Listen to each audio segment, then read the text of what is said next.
Russia has criticized Japan for allowing a U.S. military buildup in North Asia under the pretext of countering North Korean aggression. Foreign Minister Sergei Lavrov attacked Tokyo for allowing its territory to be used by the U.S. military as a base for part of its missile defense system during a press conference with his Japanese counterpart in Moscow.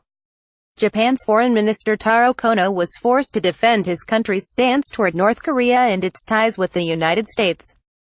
"We are expressing deep concern, with facts to back it up, that Japan, along with South Korea, is becoming a territory for the deployment of elements of the U.S. global missile defense system, which is being rolled out in that region under the pretext of the North Korea threat," Mr. Lavrov said. "We have no problems directly with Japan, we do not see risks there. We see risks because of the proliferation of a global U.S. missile defense system on the territory of countries that neighbor Russia, including Japan." He said that, in the past few weeks the United States had conducted military exercises in the region and adopted additional sanctions despite the absence of provocation from Pyongyang. "We are alarmed that, in the last 2 months when North Korea conducted no tests or rocket launches, it seemed that Washington was not happy about that, and tried to do things that would irritate and provoke Pyongyang," he added. Referring to U.S. officials, he said, "It's as if they are hoping that the North Koreans will lash out again, and then it would be possible to engage in military options. As you know, the U.S. leadership has said many times that all options are on the table, including military options, and we note that Japanese Prime Minister Shinzo Abe, at a meeting with President Trump in early November, said that he supports the American position 100%. Mr. Lavrov said. Mr. Kono, after listening to Mr. Lavrov's remarks, responded that Japan and its allies were not seeking regime change in North Korea. He said Tokyo had to act to defend itself after Pyongyang test-fired missiles which flew over Japan's territory.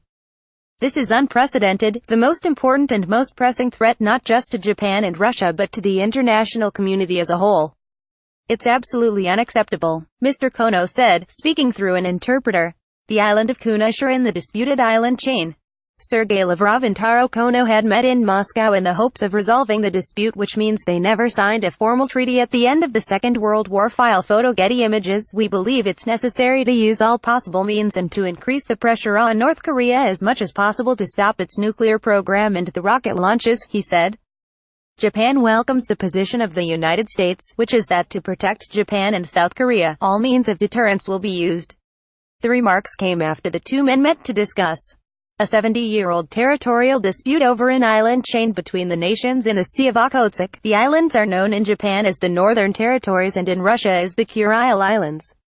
At the end of the Second World War, Soviet forces took control over the islands from Japan. The subsequent dispute has meant that Moscow and Tokyo have still not signed a formal peace agreement to end wartime hostilities. Both countries had agreed to speed up work on economic cooperation and ease travel restrictions to the area. They offer no details about any progress on resolving the core of the dispute, about who has sovereignty over the islands.